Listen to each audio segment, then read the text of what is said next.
میرے حضور سے پوچھا گیا مومن بخیل ہو سکتا ہے؟ کہا نہیں، مومن سخی ہوتا ہے، لیکن ہو سکتا ہے کبھی بخل بھی کر جائے، بشر ہی تو ہے۔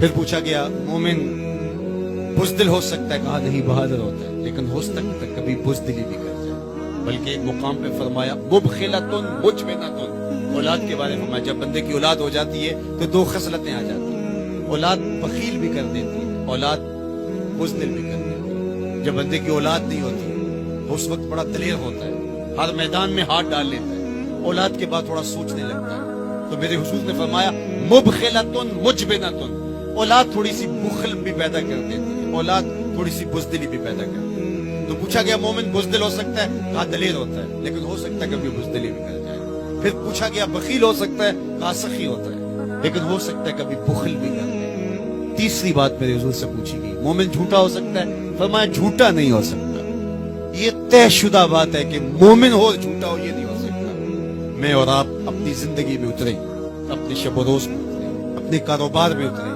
اپنے دوستوں کی بیٹھک میں اترے اور دیکھیں ہماری زندگی میں کہیں جھوٹ تو نہیں جڑا ہوا۔ میرے حضور نے تو مومن کی شان بیان کی کہ وہ جھوٹا نہیں ہوتا، اور میرے حضور کا نمایاں وصف صادق اور امین ہے، جس کو کافر بھی مانتے ہیں۔ جب آقا کریم نے کوہ صفا پہ چڑھ کے کہا میں اگر کہوں کہ پہاڑ کی دوسری جانب سے ایک لشکر آ رہا ہے جو تمہیں تاخت و تاراج کر کے رکھ دے گا تو تم میری بات مان لو گے؟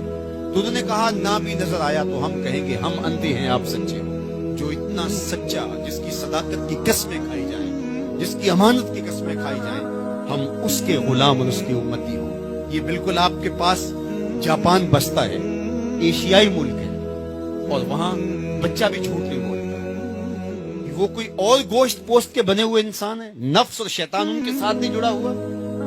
کیا ان کی ضروریات اور ان کی مجبوریاں نہیں؟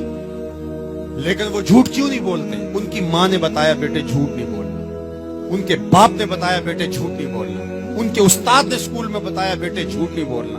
اور ہم کیوں بولے؟ ہمارے نبی نے بتایا جھوٹ نہیں بولنا، ہمارے آقا نے بتایا کہ جھوٹ نہیں بولنا۔ اگر ہم آقا کے سچے غلام ہیں تو ہماری زبان سے جھوٹ نکل ہی نہیں سکتا۔ جب کوئی شخص جھوٹ بولتا ہے حدیث پاک میں آتا ہے اس کے منہ سے بدبو نکلتی ہے، جس سے اللہ کے رحمت کے فرشتے ایک میل دور ہٹ جاتے ہیں، اور اگر وہ پھر جھوٹ بولتا ہے تو فرشتے اور پیچھے ہٹتے چلے جاتے ہیں۔ اب سویر سے لے کر شام تک جھوٹ جھوٹ اور جھوٹ، اور فرشتے کہاں کے کہاں پہنچ گئے۔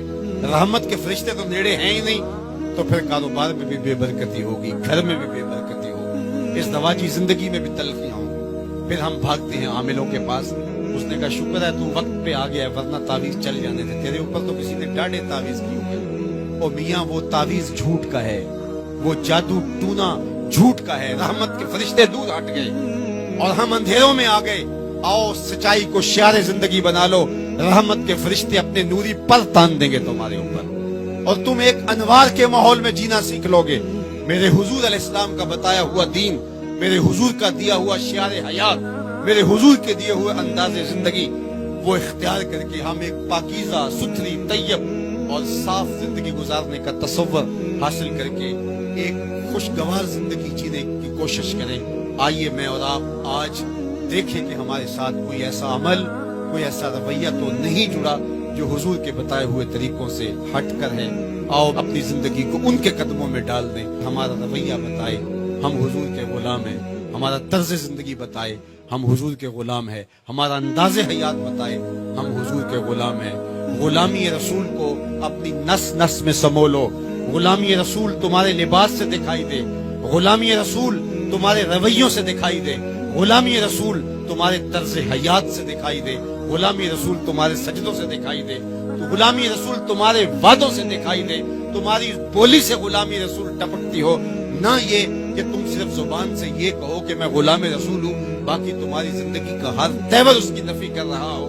آؤ میں اور آپ آج کی اس بزم نور کے اندر یہ عہد کر کے اٹھیں کہ زندگی کی ایک ایک سانس حضور کی اطاعت میں گزاریں گے، جیئیں گے تو حضور کے لیے، مریں گے تو حضور کے لیے، اور زندگی کی ایک ایک سانس حضور کے نام لگائیں گے اور ان کے لیے جیئیں گے اور انہی کے لیے مریں گے۔